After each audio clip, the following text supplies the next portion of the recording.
This is Fans on the Run, a podcast made by, for, and about Beatles fans. And now, here's your host, Alexanian. All right, everyone, welcome back to Fans on the Run. Okay, for the past few episodes, I've been alternating between how many welcomes I say. One time I said 5, one time I said 7. Those two were mistakes, and you can hear it in the interview because it just doomed it. So I think I've settled on 4 today, so that might counterbalance, what's about to happen. So this is the first episode I've recorded going into knowing it will be a 2-parter. So what you're listening to right now will be part 1 of a 2-part episode. And now it's time for some introduction. He is the host of a fantastic Paul McCartney podcast out of England, out of Birmingham, called Paul or Nothing. It's a great show. I don't even know what to add. Sam Wiles, welcome to the show. Hey there, Ethan. Glad to finally be here on your show. I've been going through your whole back catalogue recently, and I'm just glad to be part of this awesome podcasting project you've got going on here. As Ringo would say, I'm just happy to be here. I do the drums, yeah, definitely. Yeah. I've always liked podcasts that people start because they would want to listen to those shows. Yeah. So you've definitely plugged a gap in the podcasting world. You hit the nail on the head. I think I've said it about 7 times throughout the show. I only started it because I wanted to hear it. So how are you doing in these weird times? My gosh, I think that's the first time someone's asked me that during all of these. I've been basically spending my whole time just not being at work, being paid to do so, and recording as many podcasts as possible before I've gone back to work. I've gone back to my COVID-ridden pub now, so as I say to all of my fans, if you don't want me to go back, you can always check out my Patreon. But that's the hustle we do on these podcasts, Ethan. That's the hustle. It's all about the content.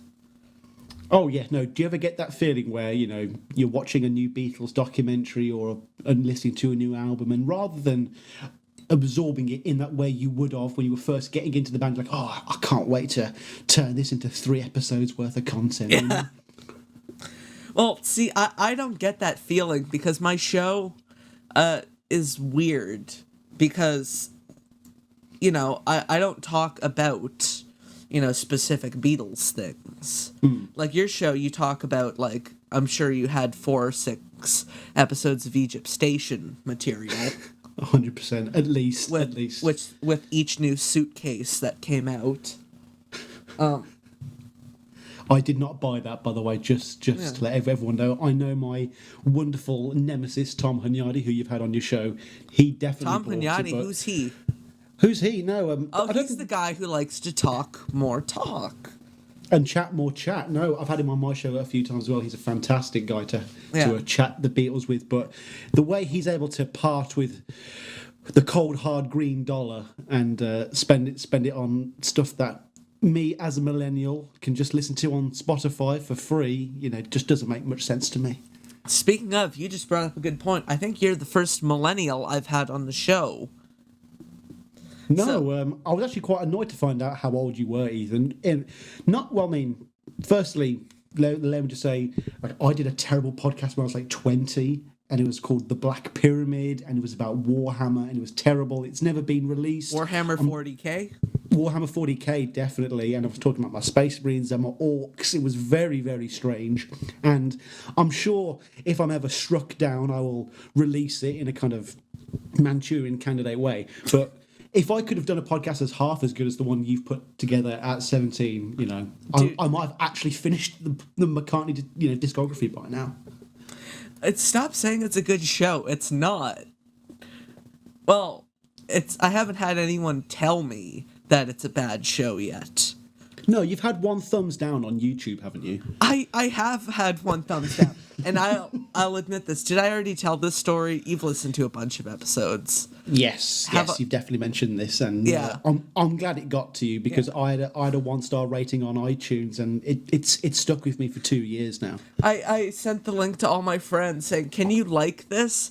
the thumbs down's really upsetting me, and I want to make it look less big. Oh no, Ethan, I've said to all of my friends, I don't care if you ever listen to my show, but just download every episode and subscribe. It really helps me out in a big way. Yeah. 100%. At least just from an ego perspective. It's like, Oh, see, yeah. Yeah, I got 5 downloads.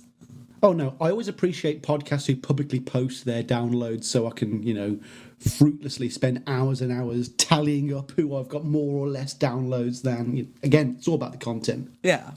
I mean, I wouldn't do that yet, because now I'm just on Spotify. By the way, if you're watching on YouTube, you can watch this episode, or you can listen to, because you can't watch it, because no one wants to see my ugly face. Case in point, the one face interview I've done, it puts that rumor to shame that I have a good face. You can listen on Spotify, iTunes, Podbean. By the time this gets uploaded, probably iHeartRadio.com. All of those wonderful things. What was I talking about before I blacked out there and started plugging? Oh, we were just talking about the endless grind that is content material for podcasts, I guess. Ah, yes. Lovely. I guess I should kind of explain what Paul or Nothing is to anyone who hasn't listened to it already. I hope. Please do.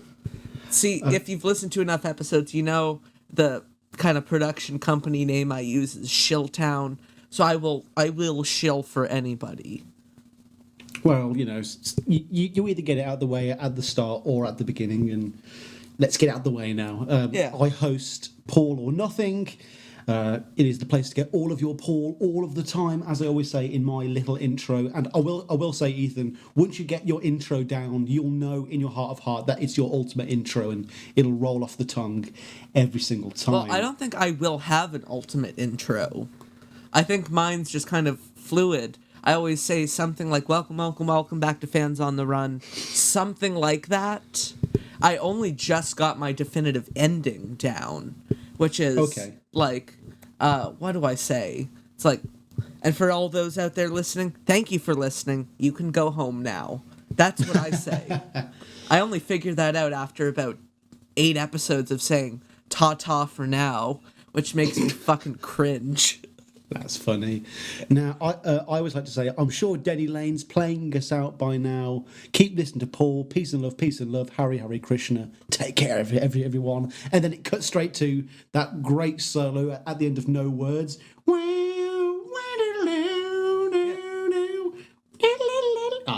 Great bit of the song.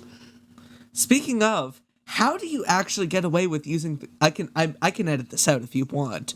How do you get away with using the copywritten music in your episodes? Basically, I use something about the Beatles as a kind of canary down the mine shaft, and since they haven't gotten taken down for any sort of copyright suits and, using sometimes what feels like half an hour's worth of copyrighted material before an episode starts, nothing's really happened to them.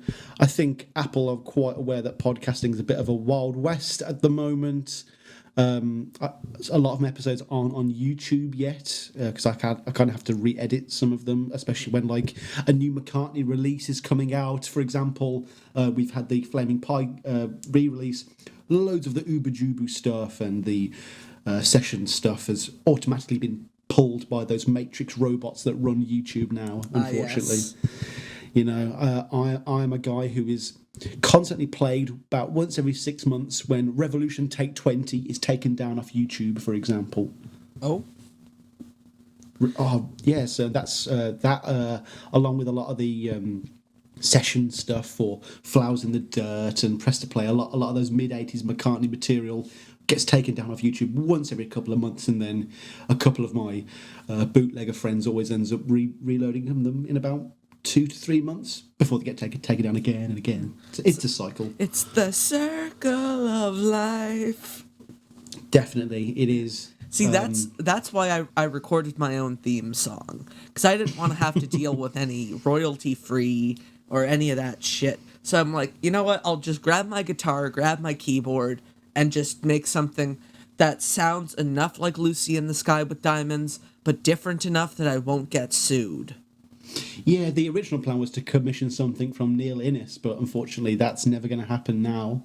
I can remember I was doing charity door-to-door sales, and I was thinking about doing Paul or Nothing, and my friend Tom, who's going to come up, I'm sure, many times in my stories today, he just rang up and said, Sam, just pick the weirdest song that Paul McCartney does, and I went, it's got to be Temporary Secretary then. Oh, yeah. And I did my little intro speech, and it just fit the beat and the rhythm of that song so perfectly. It was a match made in heaven, and the intro to my little podcast is almost like a bonus track for McCartney 2 for me now. Yeah. Well, Temporary Secretary is my favorite Paul song. I about shit my pants when I saw him live and he kicked into Temporary Secretary. I don't know if anyone else in the arena recognized it, but I was just screaming at the top of my lungs. He actually plays it a little more rocky as well in that live band setting, which is quite interesting. Obviously, he's got Wixie in the background going, yeah, but he's got the bass going, and the guitars are much more prominent in the mix. It's a very interesting way to hear the song. Mm-hmm. I sadly he didn't play it when I saw him. Sadly, I'm heartbroken for you. No, it's a fantastic song though. Yeah. But yeah, I'll just quickly conclude. Paul and I think I basically go through album by album. I cover every cold cut track, every hot hit, every gig, every project, every film. Basically anything he's ever done, I have or will cover in some form. I do a lot of interviews as well. A lot of co-hosts that accompany me for a lot of the discussions. Many of these people are the lovely folk you've had on your show already. I'm very jealous that you managed to get Ken Womack episode 2, Kit O'Toole episode 3. Again, it's not what you know, is it? No, it's I'm lucky enough that I benefit from what I like to call the Beatle Fest nepotism. I know a lot of the organizers very well, and so if I want a particular guest, usually they have their contact info. And so, shout out to the lovely Susan Ryan, who's been basically my publicist for the last 4 months. No, and I'm still, lady at the. I'm still working my way to getting Mark Lewison, and that's a very real possibility within the next year. Well, we've both met him. And yes. When I met him, I said, I do a podcast called Paul or Nothing. He went, oh, I should probably check it out. And I said, no, God, no, definitely, please don't do that. I don't want you listening to anything I have to say because you'll just laugh, Mr. Lewison. I've managed to get a couple of nice names, though. I managed to speak with Paul Denoyer. Lawrence Juber that was very early on as well. I can't believe I managed that one. Brantley Gutierrez, who did the Who Cares music video, I was very proud to have him on. Yeah. I guess the main shtick of my show, though, in contrast to all of the other Beatles and McCartney podcasts out there, is that I'm not claiming to be any sort of expert or completionist. At the time of recording, I have not listened to Off the Ground. I have not listened to all of Chaos and Creation in the Backyard or even Flaming Pie. And it's a journey, with me and the listener. We're going to go through all these albums. I might make some kind of rash decisions, but I revisit albums. I do a Listen with Sam series where I go and talk about albums that I may have reviewed before, like McCartney 1 and Ram and stuff and Wildlife, and my opinions in the 3 years that I've done this podcast have already changed. So it's been a really fun journey. If you ever get around to Off the Ground, I would be willing to accept your invitation as a co-host because I love Off the Ground. The main album or the B-sides? That's the big distinction with people, I've been told. Well, they're different though, aren't they? I wouldn't know. I like the main album. Haven't really delved too much into the B-sides, except for the one where he says "fuck" a lot. I don't remember what the name of the song is. Big Boys Bickering is that one, I believe. I guess though, like with Paul, the deeper you go, the higher you fly. To quote Lennon, Because like your efforts are always rewarded with a couple of new tunes, whether it's albums or session tapes or demos. There's always this completely transcendent quality where everything's got at least 5% Beatle magic hidden somewhere in the mix, and you always walk away with something. Like, just the other day, I heard the song for the first time. This will ruin my credibility. Check My Machine, which was the B-side to Waterfalls for the first time. Yes. And I'm like, what the hell is this? I love this. And it's one of his best songs, isn't it? Yeah. Easily one of his best songs. It's fantastic. It sums up my machine.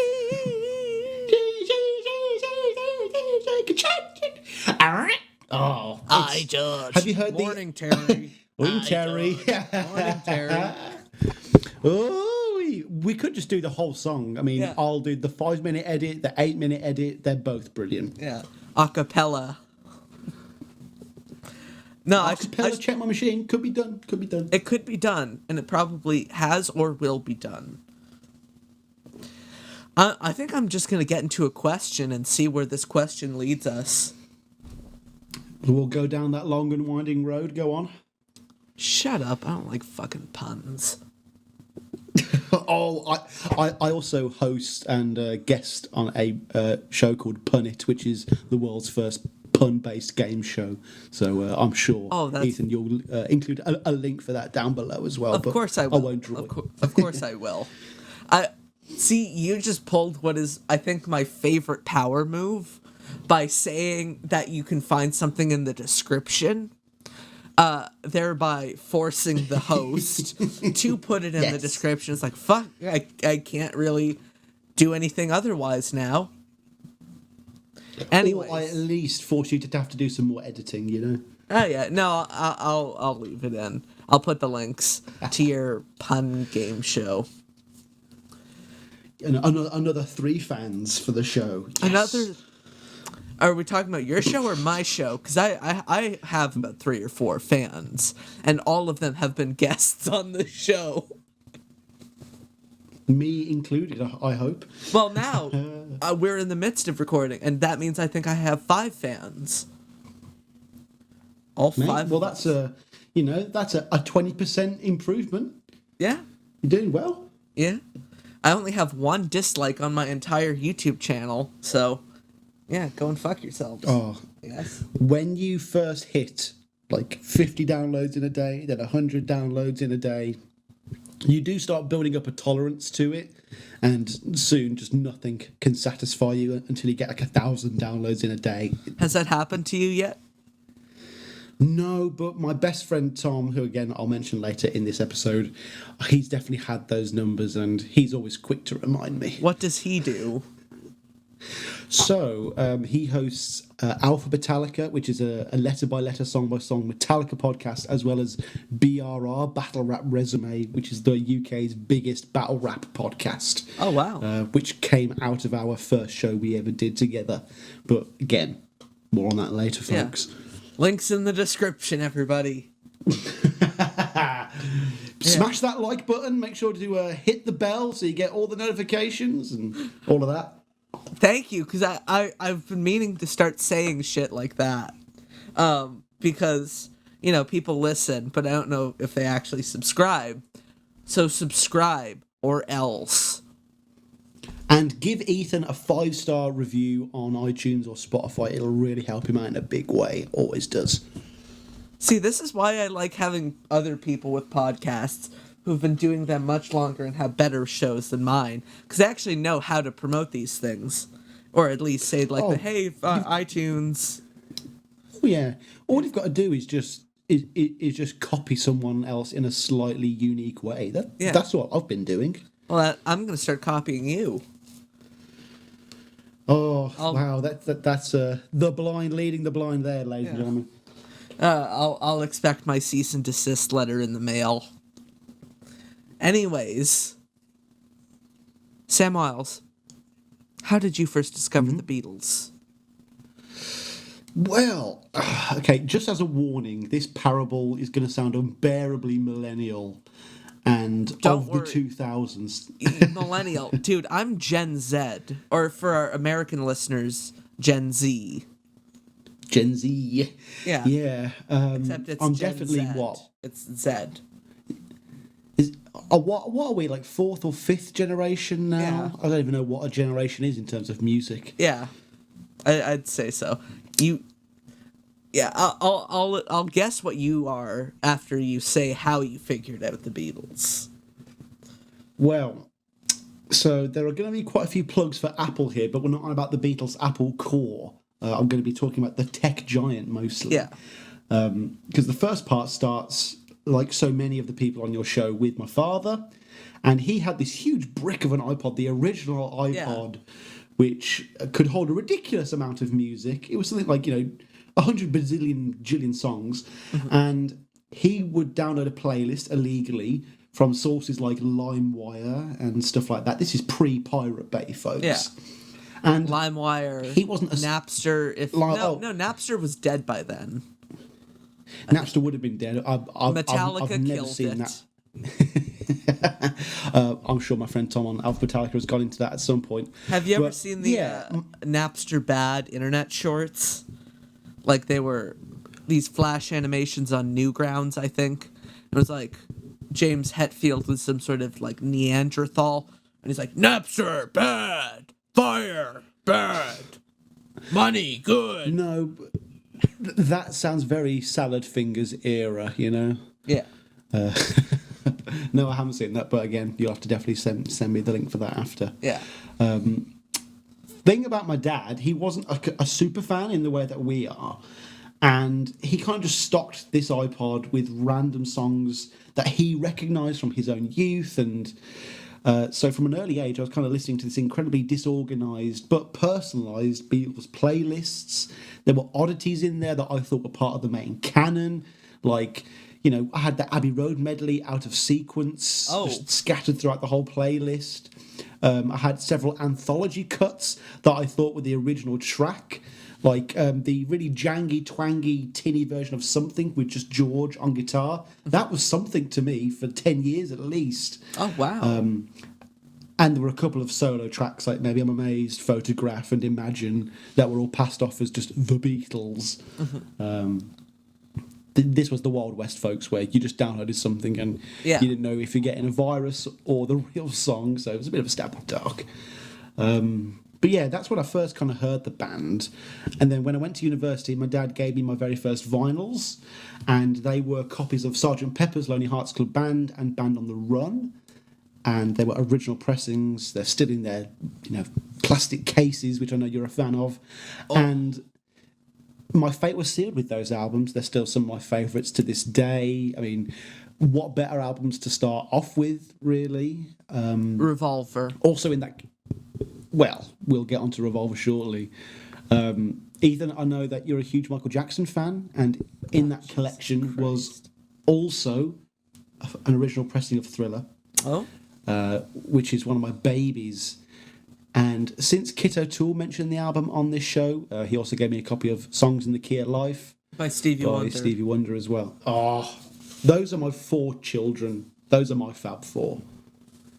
But that also kind of led me into a vinyl obsession. And I think with a lot of Beatle fans, the ability to collect, it's like Pokemon. You got to get them all, you got to catch them all. Yeah. And the ability just to go to a shop and there's 100 Beatle things you can buy, and you want them all. Although you reach a point of saturation where you aren't buying them willingly, you're buying them begrudgingly. It's like, oh, for fuck's sakes. Ringo's Retrograde? No, Smell the Roses, I've got to buy it. Oh. Retrograde?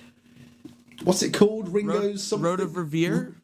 That's the one. Thank you very much. That shows my Ringo. That shows my Ringo fandom. Oh, don't worry. I have it, but I haven't listened to it. No, I'm sure. Yeah, I'm sure I'm gonna. But I feel obligated to buy all the Ringo albums. And then you walk into stores and it's like, oh wow, look at that, a German copy of Beatles for sale. Do I need it? No. Am I going to buy it? Yes. Yeah, of course you are. Yeah. And then there's the expensive ones like, oh, I've got to fork out for All Things Must Pass at some point. I'm not looking forward to that. A new copy or an original? I think either or. You're still forking out a lot of money if the dealer knows what he's doing. How much are they going for in your neck of the woods? I've only ever seen one, and it was like £175. That's probably about $250. Oh my god! Yes, And it was like not the 2001 reissue, because that one I've seen go for around that, but like an original. Yeah, I've seen it. I've seen it go. I mean, I've seen some Beatles albums, like the White Album. For some reason, that was going for like £800, so close to $1,000. Oh, it was probably like an original mono top loader pressing or something. It was Ringo's Lost, number 0001 pressing or something like that. But you mentioned off air, you kind of got into the Beatles vinyl scene just before the boom. And when you said that on an earlier episode, I nearly fell off my bike with laughter, because that is my experience too, Ethan. Yeah.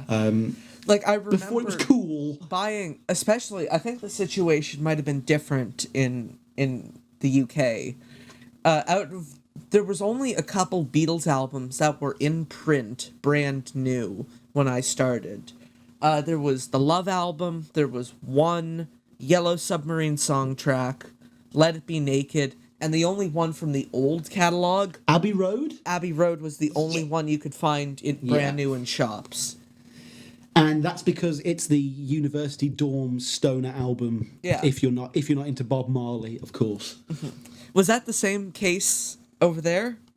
Oh, if I go to another dorm room and see an Abbey Road poster on the wall of someone who doesn't know what Octopus's Garden is, I'm going to scream. Yeah. I really am. No, I mean, was that the only record that was in print? There were no records that were in print a couple of years ago, and then we had essentially. Unfortunately, the album that really brought back vinyl in a big way was the Guardians of the Galaxy soundtrack. And that got a whole generation back into vinyl. And I can remember going to a crusty little shop in Wolverhampton, where I went to university, not a particularly prestigious or wealthy area. And I got Magical Mystery Tour for £2.50, so probably about $4 at the time. The EP or the LP? The American LP with the book. Oh. And I was like, why is this so cheap? And the guy went, because it's shit and no one likes it. and I'll never forget that. I'll never forget him saying that to me. And from then on, I was like, I've got to get all of these. I've got a copy of Let It Be that I bought. I knew it wouldn't play, but I just wanted the album cover to put on the wall somewhere. I lost a copy of the US version of Rubber Soul in a breakup when I was chucked out in the rain, quite dramatically. Not a terrible loss. And I lost a copy of Let It Be Naked in the same incident as well. That's a bigger loss, because that one's worth a bit of a pretty penny nowadays. At least it wasn't something like, oh no, she smashed my copy of the Glyn Johns mix with a hammer. It wasn't that bad, Oh no, she tried to peel my Second State Butcher cover out of revenge. Oh, could you imagine? No, please. I'll do anything. Please don't do that. But it's all back to those premium prices now. The Beatles have that price tag that is going to last another 50 years, like Mickey Mouse. Yeah. What I find, or based on my experiences record shopping, the worst thing to ever happen to me buying Beatles records were those 2012 vinyl reissues. Because now when you go to a store, before you were able to gauge how good their Beatles selection was by how thick it was. Because you could go, it's like, oh, it's quite thick. Oh, they have weird, good stuff. And now if it's thick, it's like, oh, here's the 2017 Sgt. Pepper. Oh, here's a new copy of Please Please Me. Oh, yeah, and it's all boring. Yeah, it's almost too easy now, isn't it? Yeah. You really have to go to, like, they're called charity shops here in the UK. They're probably called thrift shops over there. That's where the real excitement comes from, where you might actually find a rare original pressing of some long lost McCartney album or something like that. I think I got my copy of Wings at the Speed of Sound in a charity shop here in the UK. So you never know. I got a copy of the soundtrack to the Family Way. You lucky bugger. At a thrift store because they had no idea what it was. It's the American version, so it doesn't have the nice green cover, but it is still, not a cheap album. Oh, I was listening to one of your episodes the other day, and Canada got the American releases then. Most of them.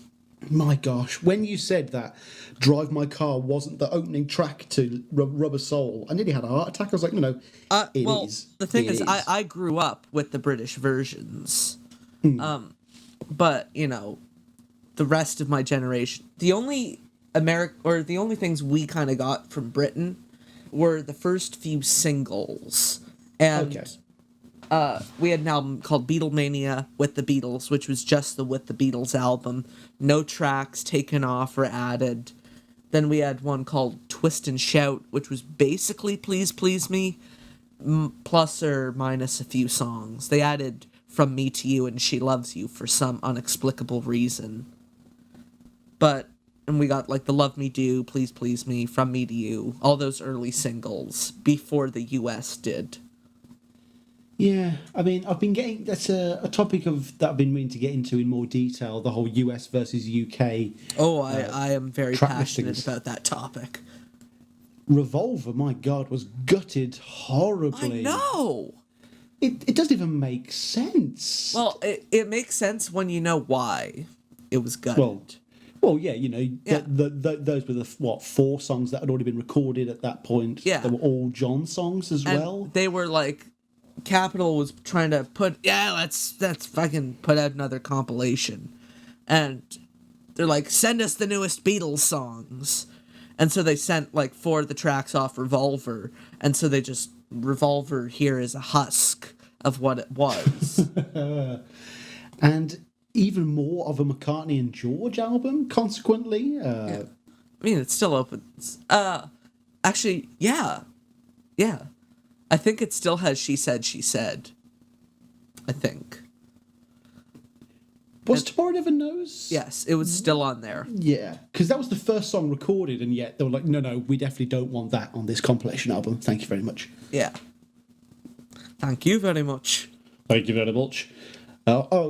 It's very hard to not do Beatles impressions when you've grown up with them. It's really not. The thing is, with me, I try and stay as far away I can from doing any sort of British accent, because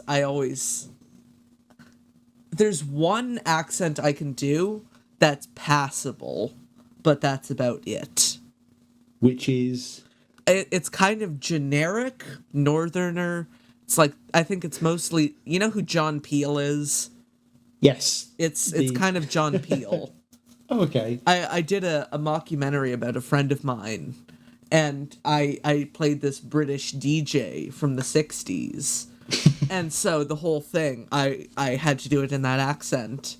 And it's like my friend had a cult in it. So it's like, his cult was founded on the principles of this song, which was, fire. It was that simple, really. Oh, it's a bit Yorkshire then. Yeah, a bit Yorkshire. All right. Luxury. I've noticed whenever most people across the Atlantic tend to do a British accent, it ends up coming out in Ruttlese more than anything. It all just ends up coming out like this, with the Ruttles and all that, Yeah. Obviously, Ringo was a big part of my childhood with Thomas the Tank Engine. Yeah. What was it? Was it George Carlin over there? Yeah, it was George Carlin. Which is so weird. Yeah. Thomas said to the fat controller, "No, I don't want your potty nonsense." Thomas went over the hill, and then he went under the hill. Yeah, it was my whole childhood was that, and that's before I even knew who the Beatles were. See, I never watched that as a kid for some reason. Yeah, takes place in the magical fantasy land of Sodor. Nice little bit of a trivia for your fans there. Just another little tangent.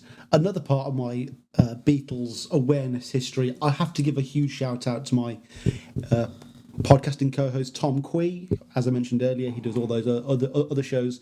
We started out doing a Tom Waits podcast together. Okay. And before all of that, he was essentially getting very frustrated with my lack of broad musical knowledge. Like, I know the Beatles very well, I know Tom Waits very well, Kanye West, Talking Heads, a couple of bands that I just go Kanye real deep. West. Oh, Kanye, probably Paul's second best collaborator in terms of good songs. Controversial opinion. But, More than Elvis Costello? Elvis Costello is the worst part of Flowers in the Dirt. Oh, fuck off. Yeah, oh, come on. Like, That Day Is Done, boring. I feel such sorrow. If you try and insult my brave face, I will buy a plane ticket and punch you. Hey, I am very glad that the entire band re-recorded it and cut Elvis's contributions out completely. Yeah. I mean, I wish US Le Soleil or Soleil was on Flowers in the Dirt. I wish Peacocks was on Flowers in the Dirt. I mean, so much of that stuff from around that period, like the You Phil Ramone like sessions. Ue Le Soleil? Yeah, and the video's fantastic as well. It's all the best McCartney songs are him being weird. Yeah. And the best way to test it out is if you can play a Paul McCartney song at a party and none of your friends notice it's a good Paul McCartney song. They're like, oh, what's this? Check My Machine, or like, Dark Room, or Secret Friend, or Frank Sinatra's Party, Big Day. Atlantic Ocean, any of those songs, people can just get lost. I think my favorite one, I don't know how weird it is. It's Monkberry Moon Delight. Is it weird enough, or is it still, It possibly might be one of my top 3 Paul McCartney tracks ever. I know Luca Perazzi, who was my very first guest on the show, who wrote the Paul McCartney Songwriting Sessions book, fantastic little text. That is easily one of the best. That is easily one of the best post-Beatles songs ever. Sounds like and you it was dropped literally something. Yeah, I literally dropped the mic, quite literally. I'll retake that. It's okay. I'm leaving it in. I'm leaving it in. The least editing I have to do possible, just as long as we don't say a particular author's name who we've mentioned in private. Whose name I have and will censor out in any future episodes. That's it. Did you listen to the John Montagna episode? No, that's one I haven't listened to. Is that name beeped out in that one as well? It is like beep, completely. No, I accidentally quoted one of the racial slurs Paul threw at Yoko in one of my recent episodes, and I had to beep that out. I was like, oh my god, I cannot believe I left that in there. One of the very naughty things Paul has said in his time, actually. I had a great email recently about the title. Was that the one where it also had the word tart? Yes, it also had the word tart in it as well. Yeah. And it's also the title of one of his songs from McCartney too, which we've been talking Frozen. About. Frozen something. Well, it should have been called Frozen Samurai or Frozen Camino. I think in this context we can say it. But it's not like the John Lennon song where I don't feel comfortable saying the name. Yeah, at least in these particular times, it's just it's just. I mean, it's just woman is the something of the something.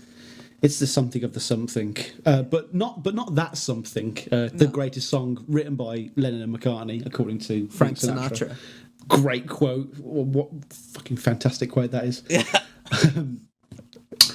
But yeah, back to iPods. Yeah. My friend Tom, he was very upset that I didn't know anything about music, so he took my iPod Nano and he went onto iTunes and he renamed the iPod Gimli's Balls, which I couldn't change for some reason.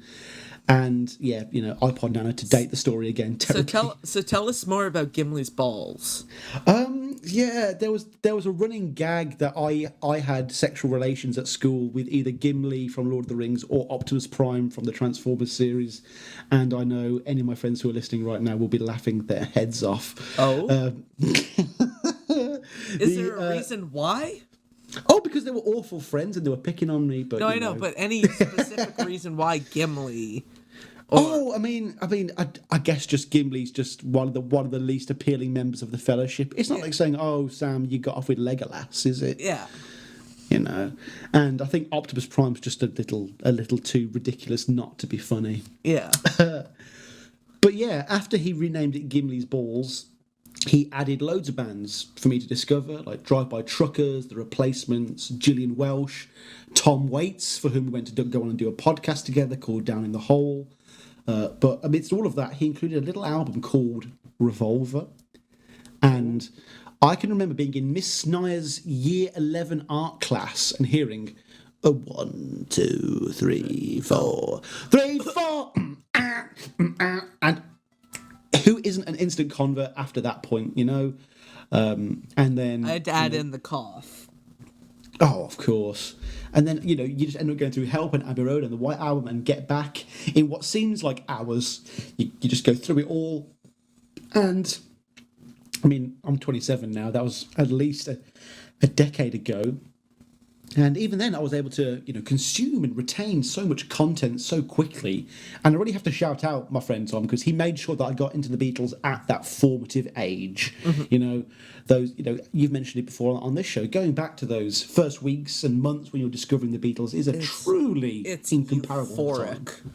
Oh, it's so good. I would give anything to go back. The Men in Black must have so many good Beatles memories. You just listen to the discography, neuralize yourself, bam, listen to the Beatles again. Yeah. Or that guy from Memento. Just tattoo on onto yourself every morning. Listen to Sgt. Pepper. God. So, iPod? Revolver. Oh, yeah. Oh, no, sorry. You were going to... Sorry, carry on. Where were you going with that story? Oh, yeah. Or was the story over? Yeah, you are going to have to edit this bit out. I am also sorry, but yeah.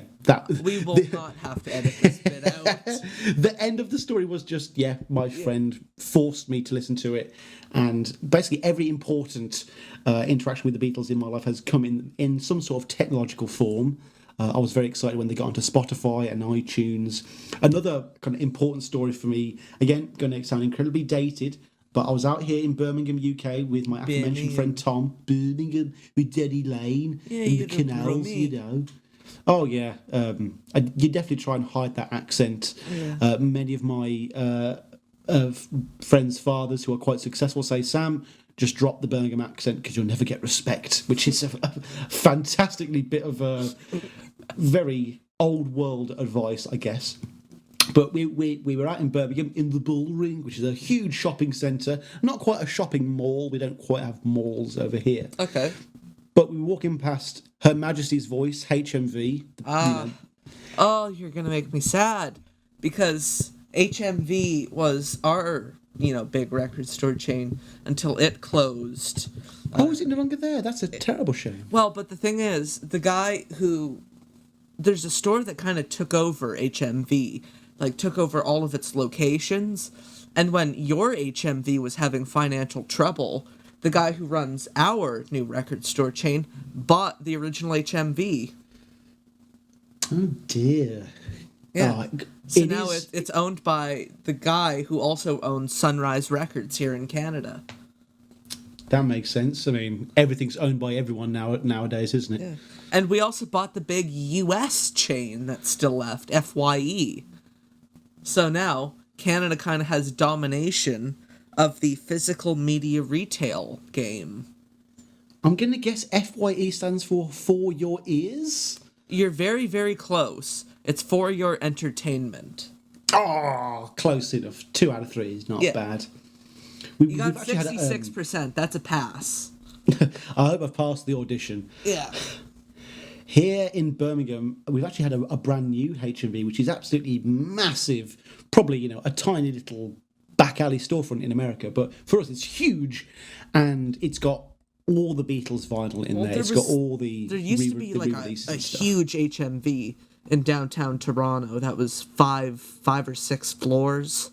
Oh, that sounds great. But it's long gone. No, I mean, there's nothing better than when there's a new shop and you just go in and we go, Oh. right, let's see their Beatles section, like you say, let's test them. Yeah. Although, But yeah. it's all new Beatles records, so the element of surprise is kind of diminished. Unless, there's like cool bootlegs or something. Ooh, look, a copy of the Beatles' White Power in HMV. No, that's never going to happen, Oh, do you have a copy of that? No, but I've heard it on YouTube. There's one of my biggest regrets in life is I was at a record store in London, Ontario. Oh no, it was Woodstock, Ontario. And I was flipping through the Beatles records. They had some suspicious albums they weren't bootlegs. They were just straight up counterfeits. But I saw one called The Beatles' White Power, and I'm like, what the hell is this? And I didn't have the money on me to get it. So I didn't get it, and it's one of the biggest regrets of my life. Well, going back to my story, I didn't have any money on me either when I came across this product. It was the Beatles Rock Band for the Nintendo Wii. Oh. It was £50 for the game, the drums, the mic, and a Hofner bass guitar. And I didn't have any money on me. My friend Tom bought it for me then and there. He didn't bat an eyelid. I managed to pay him back later, but from then on... I got that for shortly after Christmas in January 2011, I think. After pleading and begging my mum, we drove to the one EB Games that still had it in stock. Man, this must have been even earlier than that. This was right at the start of our friendship. This could have been 2000. I mean, what was it out in 2009? I think it came out 9909. Yeah. Same day as those remastered CDs. Well, it clearly didn't sell all that well, at least in this HMV chain. They'd massively reduced it, and my friend bought it for me then and there. And video gaming and the Beatles was rolled into one for me then. And that's probably when it really took off for me, that I could just really obsess about this band in a very interactive way that no other generation really seemed to be able to get involved in, unless you learn a real instrument like a chump or something. What a fucking loser if you actually learn an instrument because of the Beatles.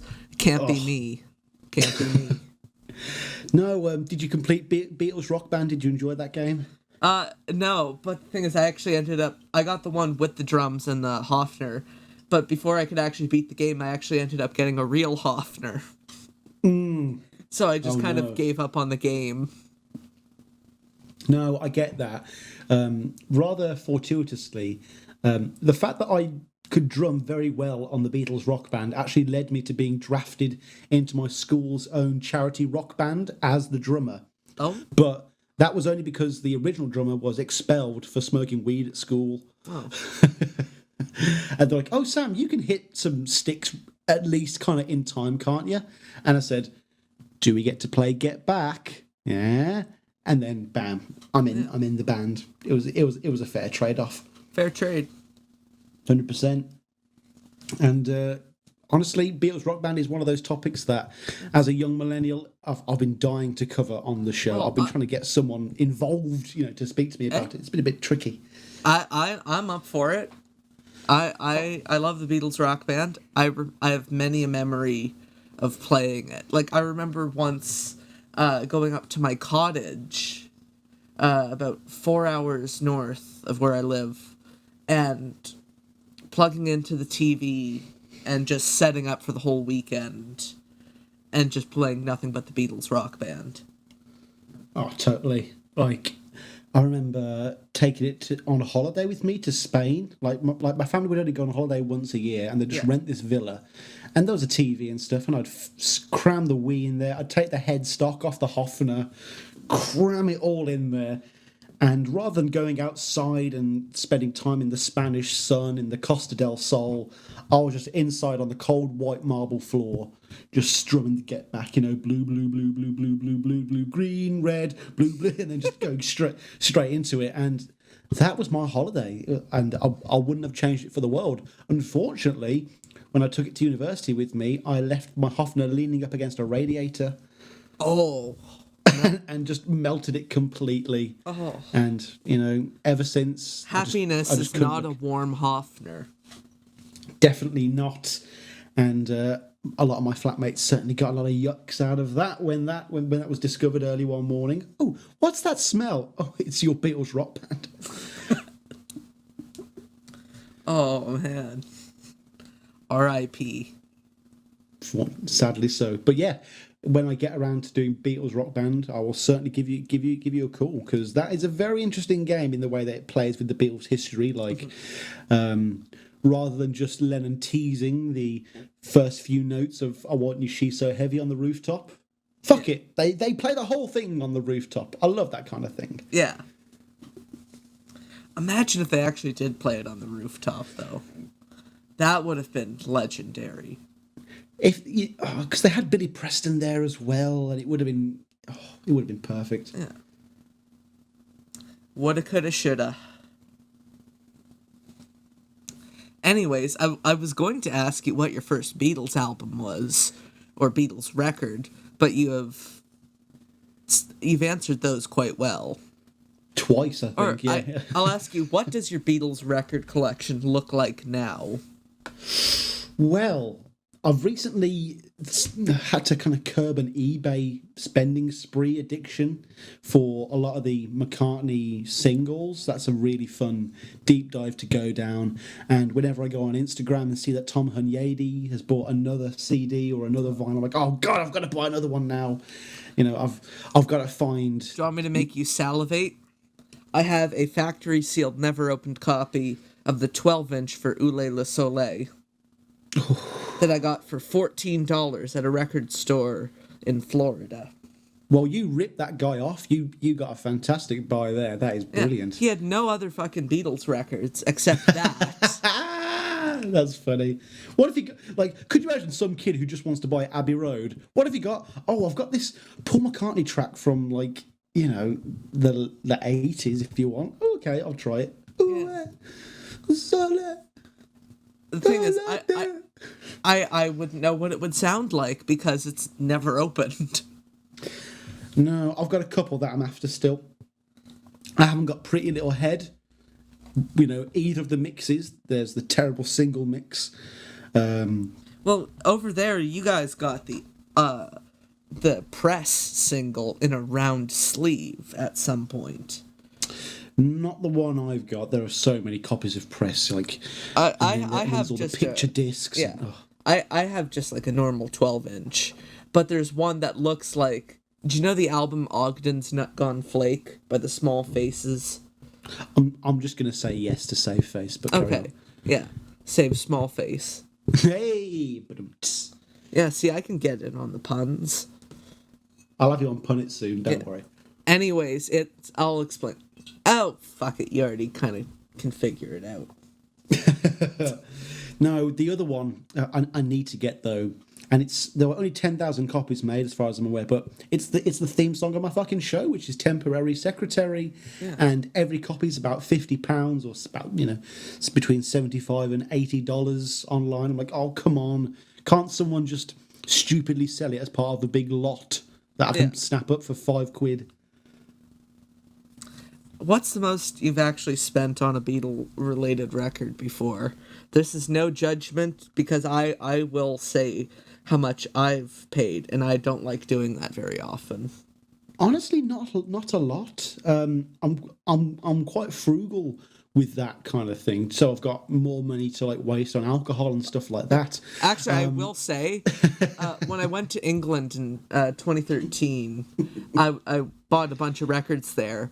And I think I got a good deal on them, but I probably got fucking fleeced because the conversion rate, I didn't really know what it was. Just like, oh, please me, £70. That doesn't sound too bad. Well, was it an original copy or a reprint? It was a slightly later reprint, but still from '63.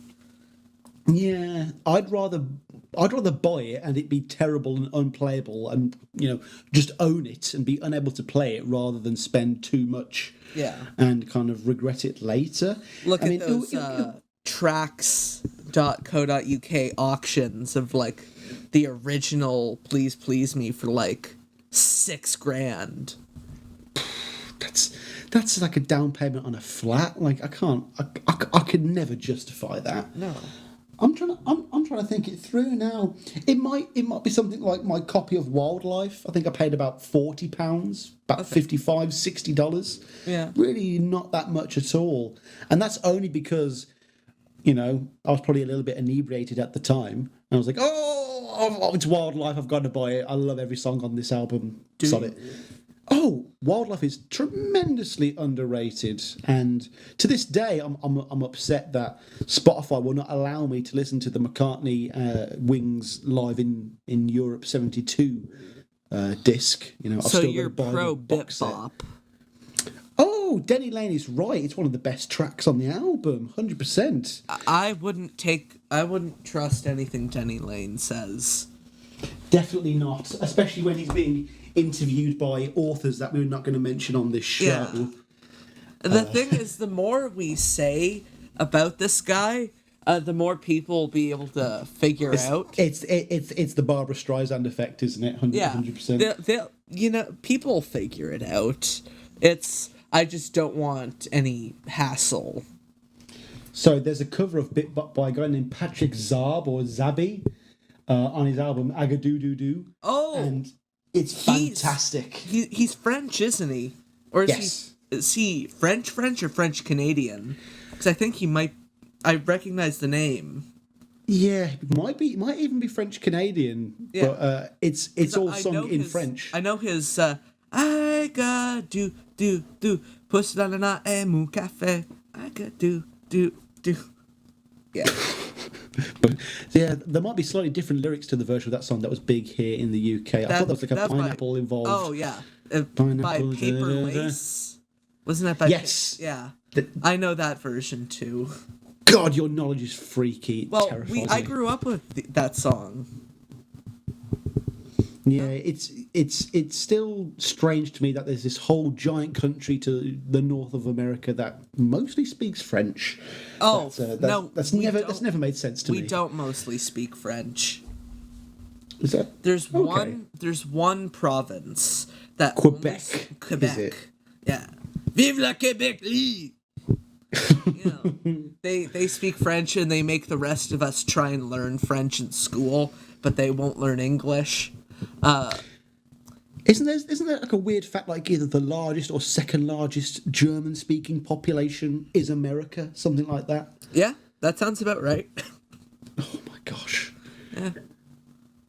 It's definitely not English though. Oh no. Well, what I call English anyway. Yeah. Definitely not. We speak the Queen's English, but with an American accent, pretty much. That's the best of. Nothing could be more transatlantic, could it? Yeah. We spell words right with the U's. So you spell colour with a U, yeah? Of course. I'm not. Oh, thank God. Okay, what do you walk on to get between buildings on a street? The sidewalk? Oh, no, it's a path. It's okay. What's a bubbly drink like Coca-Cola? A pop. Yeah, there we go. Yeah, that's better. Well, that changes wherever you ask it on this continent. Some people say pop, some people say soda, some people fucking say just Coke. or you get the ultimate soda pop, which is soda pop. A rare Venn diagram of opinions there. Sounds like I always love hearing it called soda pop because it makes me feel like I'm in some sort of 1940s, Fallout one of those thing. Yeah, one of those pathy newsreels. Yeah. And here we have one of those soda pop factories. They're making it for the boys back home. Vera Lynn just steps out and starts singing. Oh, it was funny when Vera Lynn was mentioned on the latest episode of Things We Said Today for the most tenuous Beatles link I think they've done in one of their news segments for a while, and they pointed it out, which I appreciated. Oh, we all love Ken Michaels though, don't we? Oh, Ken is the GOAT. He really is, and I mean he does rival Lawrence Juber as being like the nicest man I've ever spoken to as well, which is no mean feat. I've met Lawrence Juber once. and exactly once. See, I'm actually quite ashamed. I've never actually been to like social Beatles stuff. You've never been to like the Beatle Week in Liverpool? No, I had I had a girlfriend, a sister, and a best friend. 3 separate people. Just as a quick disclaimer, that all went to Liverpool University, or we lived in Liverpool, and I've done all the Beatles tours, gone to all the terrible museums that have all been horrendously underwhelming. I've been to the Cavern, never bothered to go to any of the Beatles fests. The closest I had was when I went to Mark Lewison's Hornsey Road show, where in a bout of massive egotism, I actually got recognised by a couple of people, which was the best feeling. It was the best feeling ever. Genuinely, I wanted to see him do the Abbey Road, Hornsey Road thing, but he didn't do it anywhere in North America. But I did see him do his White Album presentation at the Fest for Beatles fans in Chicago. Yes, I think I've seen a very poorly rendered stream of that on YouTube somewhere. Yeah, but. He really is the GOAT, and like you say, getting him on either of our shows would be a tremendous achievement for either of us, really. The thing is, he is aware of my show. Mm-hmm. Yes. Hey, Mark, what's going on, bro? Mark, if you're listening, and I know you are listening, you come on my show. Come on my show. And his show. We've made a suicide pact that whichever blood oath. Whichever one of us gets you first has to recommend the other one. Yes. No. This Beatle podcasting group. It's very pleasantly incestuous. Everyone helps out everyone, and I'm yet to meet any true hostility, really, despite how competitive we all are to get out. The same content but done slightly differently. Like I have anxiety as to what I'd ask Mark Lewison. Yeah. What could I ask this guy that isn't just, when's volume 2 coming out? When I got him to sign my book, hold on, I'll edit this out because I'm gonna go grab the book because he signed it something quite special. Go on. It's not the first or last part. You'll have to edit out. All right, here it is on page 92 of the complete Beatles recording session. You got him to sign page 92. Well, on page 92, it talks about the song "Carnival of Light." Of course. And so I plopped the book down in front of him on his table, and I just asked him to write anything he wants. And he gave me my own kind of personalized footnote. It says, "Carnival of Light. Will we ever hear it? ?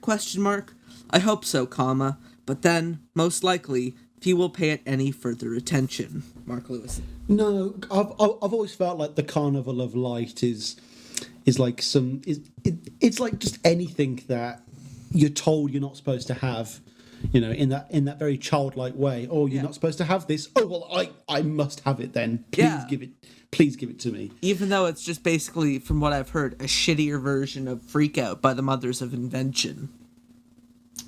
Oh, okay.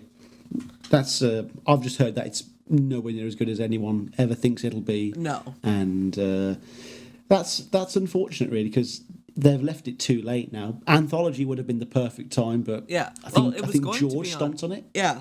I haven't got a clue. Hey, yes. Another, that doesn't quite top George calling Ken Dodd a sod. That's the best George on the fly comment 100%. Were you able or even old enough to see Living in the Material World when that came out in cinemas? I didn't see it in theaters, but I did see it on TV. Honestly, it was one of the only times I've ever seen people clap at the end of a movie, which was a surreal experience. Obviously, it wasn't like Martin Scorsese was doing a Q&A session after or anything like that. Yeah. But there was the actual intermission, and I was able to go and get popcorn. Let's all go to the lobby. I was actually able to do that. Yeah. And fortunately enough for me, it was actually in the very cinema that I had my lectures in. I did a film degree, and it was literally like I sat in the exact same chair where I had my lessons every day, and I was able to watch George, and I probably started crying within 8 seconds of the reel going. It was just impossible not to bawl your eyes out at that film. Yeah. Easily one of my favourites. It was a good one. Are you looking forward to Get Back? I am looking forward to Get Back, although I'm a little worried with Get Back. I'm worried that it'll be, the Disney-fied, McCartney-fied version of Beatles history. If they don't show the heroin addiction, yeah, come on, show George walking out. Yeah, if they cut that part out, it's like they keep slagging off the Michael Lindsay Hogg original, saying like he only showed the negative parts. It's like I've read the transcripts from all of this shit that was released. There's not many good parts that show the Beatles all together as a cohesive unit. And it's because they weren't fundamentally. No, it was the Paul McCartney show, and everyone else didn't want to be there. And it's so hard because they were all right, and this is the greatest challenge of a Beatles film or Netflix TV show when they eventually get around to doing it. Paul was totally in the right. The band weren't pulling their weight. They weren't doing the kind of music that the Beatles as an entity should have been doing. But also, he wasn't giving George the right respect either. And he was being, quote-unquote, bossy. Yeah. Lennon was bored. He wasn't being challenged with a decent project. But he wasn't coming to the sessions with anything good either. He was dragging up old dross from previous sessions and having Paul finish off songs for him. Ringo's, just on drums, as we all know. And again, George, he's bringing some of the tracks that are going to be, career-defining for him. But is he playing stuff that the other Beatles would ever really want to play or adhering to the Beatles sound? Not particularly either. No. Isn't It a Pity is a great song, but I don't think it's really a Beatles song. Was that one in the Get Back sessions? I think it was. What wasn't in the Get Back sessions is the easier answer with the All Things Must Pass album. But George, come on, stop making us listen to slide guitar. I know that if the Beatles' 1970 and 71 albums would have been released, they would have been, covered in slide guitar, but it's just not for me. I love the slide.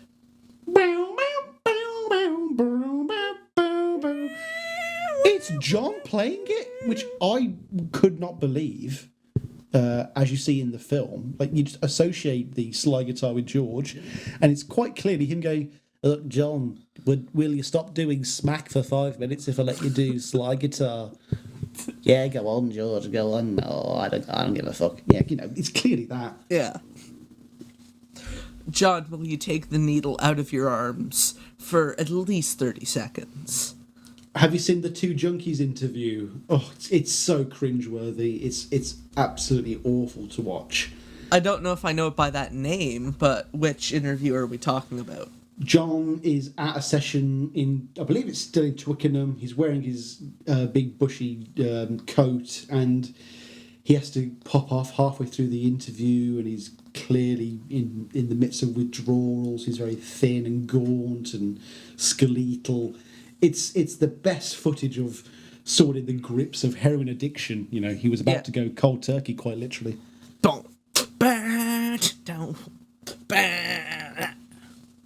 The best version of that is the Live in New York one as well. I love that cut. Live in New York or Live in Toronto? Live in New York, I believe. Is that what the album's called? You know the one that ends with Hound Dog? The one with the blue cover or the one with... Man looks up something on internet. It's the one that that Yoko's mic was mostly cut out of. I think that was Live Peace and... No, that was the New York one. Live in New York City, yeah. Yeah. Yes, that's what it's called. 1986, yeah. Yeah. Cracking album. Because there's the version on that you see on the film where it's, "You ain't nothing but a hound dog. Yo, wow, wah, yeah." But then Yeah, and who wants that? Ladies but and for the album gentlemen, version, that was my Yoko Ono impression. it was very good. No, it wasn't. No, the best Yoko Ono impression will always be, "But then you become naked." That's the steady one for me. That's official Beatles. The fact that she appeared on Beatles records shows such gall from John. Yeah. That's great. But when he looks out there, his mommy about to dead. If looks could kill, it would have been us instead of him. Oh, that's one of those songs that I don't particularly like from the White Album, but I couldn't imagine it ever being taken off. Even if I was doing a single disc version, I'd still have to leave the continuing story of Bungalow Bill on. It's essential. There are so many Same of those thing, Beatle tracks. like Bungalow Bill. Oh no, I mean Rocky Raccoon. I'm not a big fan of Rocky Raccoon, but it Careful, needs to be Ethan. on the White Careful, my boy. That's a very good song you're talking about there. Oh, Careful there, son. Careful there, son. No, see, this is one of the things I've always found with Paul. All of the parts of his career that everyone seems to hate on, like his muzak and granny music and being weird and experimental. The 80s in general. Yeah, and the 80s in general, they're like all of my favourite bits. And I know a lot of that is my innate hipster contrarianism, where I just like to annoy Ken Michaels. But a lot of it is... Is that your sole goal in life? No, when I had him on the show, it was to talk about Press to Play and Flowers in the Dirt, his second and first favourite albums. And the plan was just to go against everything he said. And, part of it is my overexposure to these albums. I listened to the album pretty much non-stop for about a month or two before each episode. But also, Ken's a very charming motherfucker. And he's able to convince you so thoroughly that this music is good, like so many times I've tried to outthink him and come up with this essay as to why a song might be good or bad, there, son. And he'll just go, dangerous roads. Well, Sam, I guess you're just overthinking it, and like he'll just completely dismantle me in 2 seconds. I'm like, damn, I don't know how he did that. Jedi mind trick, definitely, but that's because he's been in the game longer than any of us, Since, like 1982.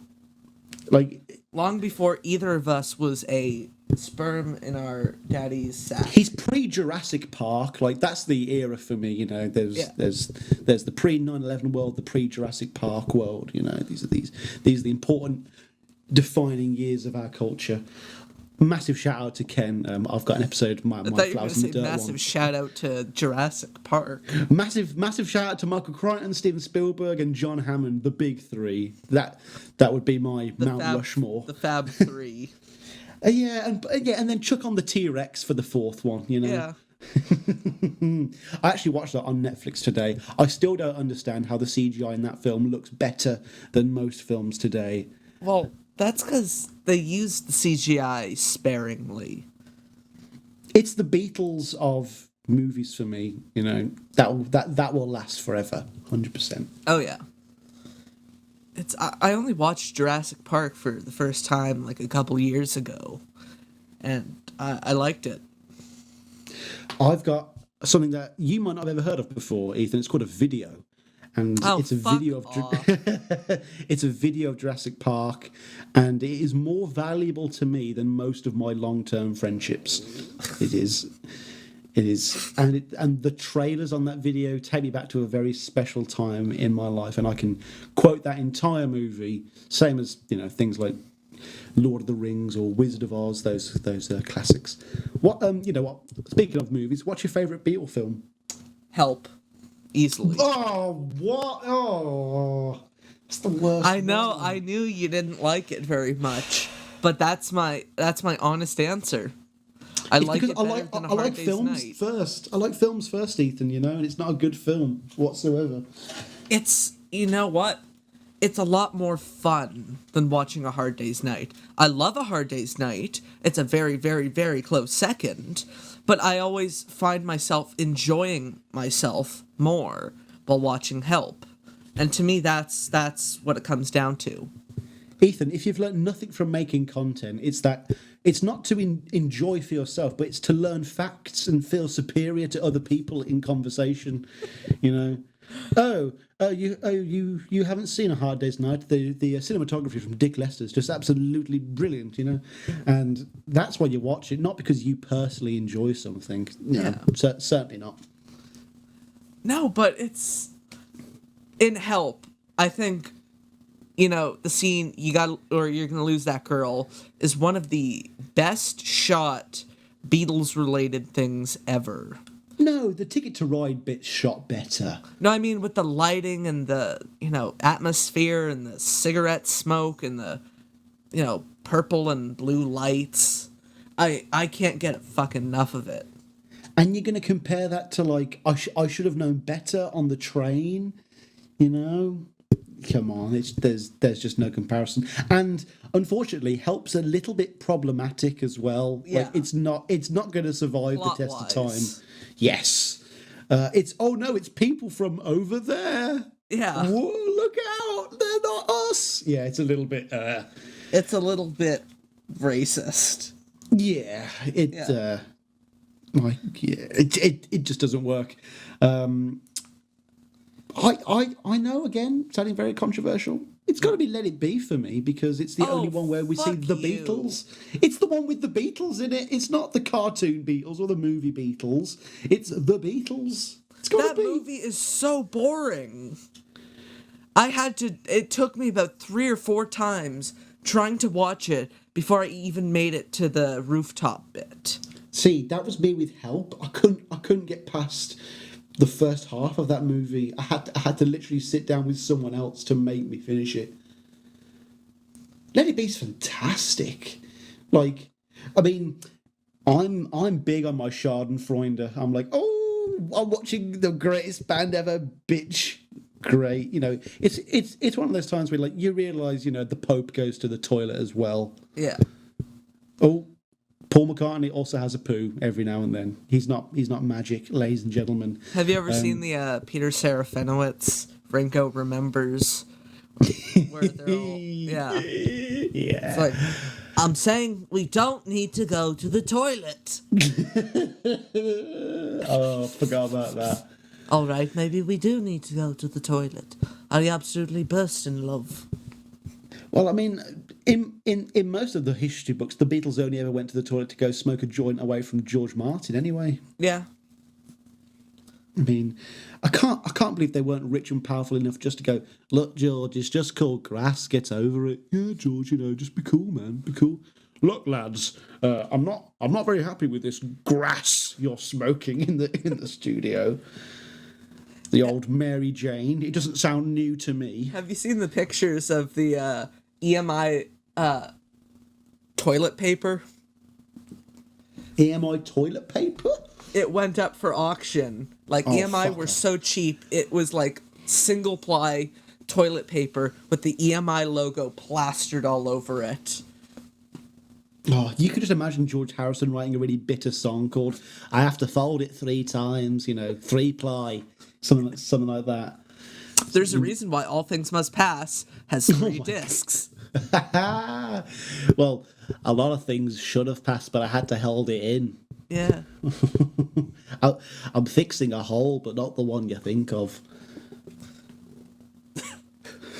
I'm gonna ask you another question, because I think it's been about 4 hours. I think we're on to the second question now. Yeah, we're doing well. Yeah, we're doing well. It's been about 4 hours since I asked you the last one. What do the Beatles mean to you? Oh, it means having a band that I feel like I can actually engage with. For someone who hosts a music podcast, I don't actually listen to an awful lot of new music. On Spotify, you've got your most top recently listened to playlist that it automatically generates for you. Yeah. Whenever I get a new one of them every 6 months, half of the songs can be found on the previous one. There's really not a lot of leeway there. Like, there might be a Mary Hopkins song that wasn't on the last one. What's your favorite Mary Hopkins song? The only one I've heard, which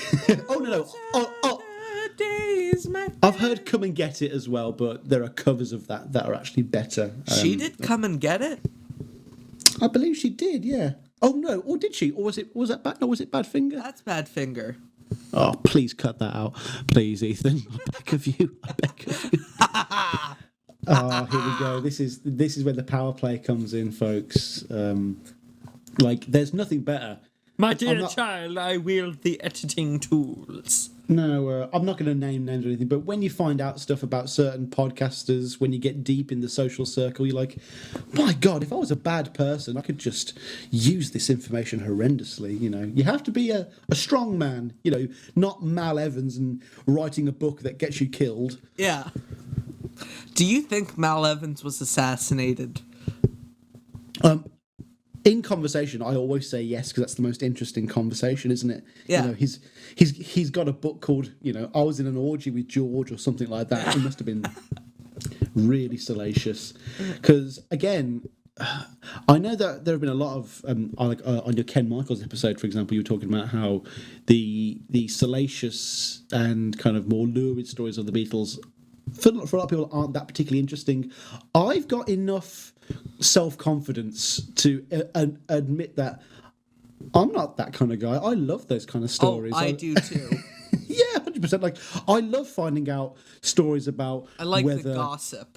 Yeah, you know, what's happening with Beatrice. I'm not going to say anything because I don't want to get this show taken off the air, but, you know, I love finding out what's going on with Paul's kids or finding out what songs are written about who. We'll discuss further once the thing stops rolling, but I want to hear your takes on these.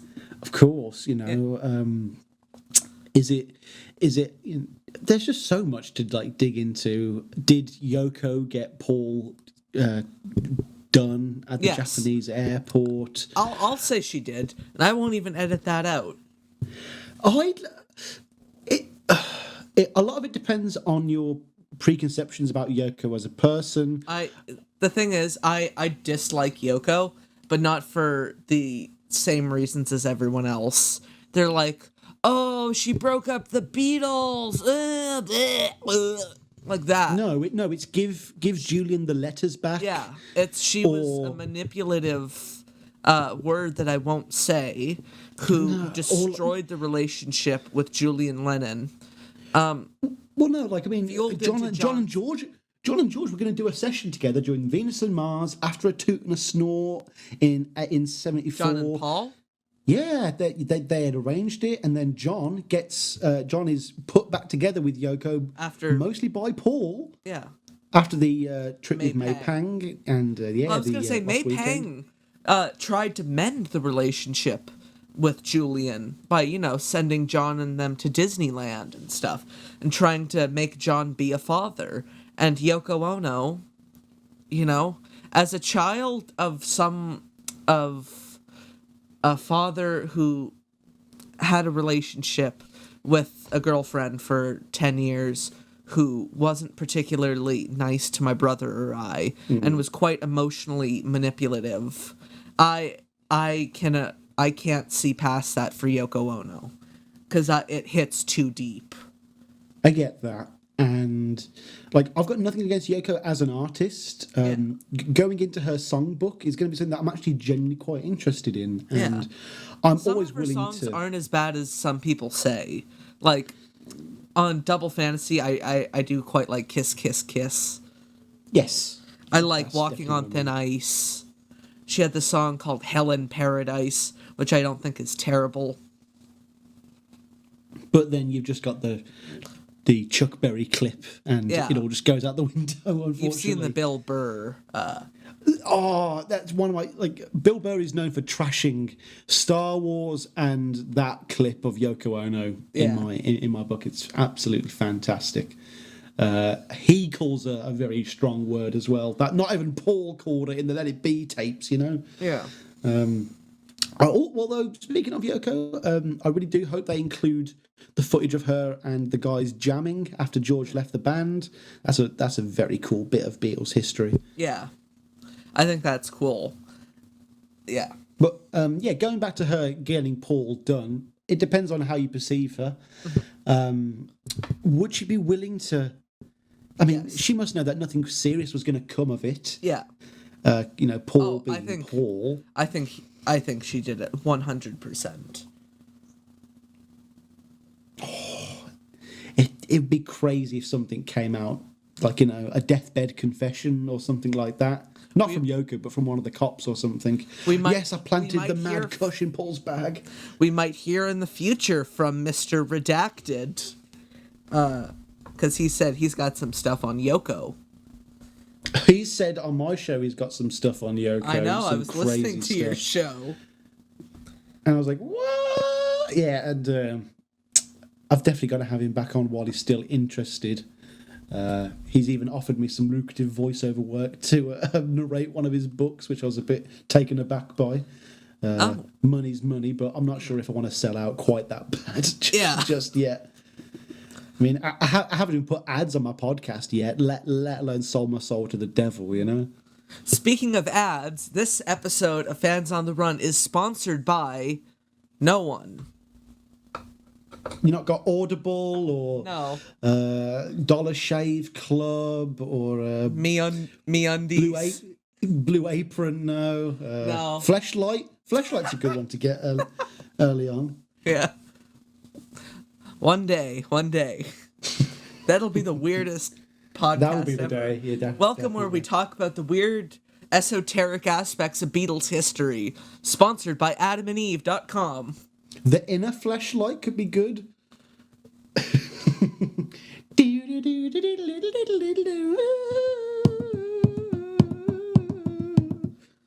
That's in my favourite. Like, if someone asks you a Beatles song, what's your favourite, and you want to just throw a song that they won't know. Oh, The Inner Light. Never heard of that one. I know you haven't. You haven't. Because most fans haven't. Right now we're at about an hour and 30 minutes into the thing, so I will just wrap it up. Wait, you'll have to continue listening in part 2. So, thank you for listening. You can go home now, but come back. Please do. We'll see you then. Fans on the Run is produced by Ethan Alexanian. Additional voiceovers by Richard Phillip. This has been a Showtown production.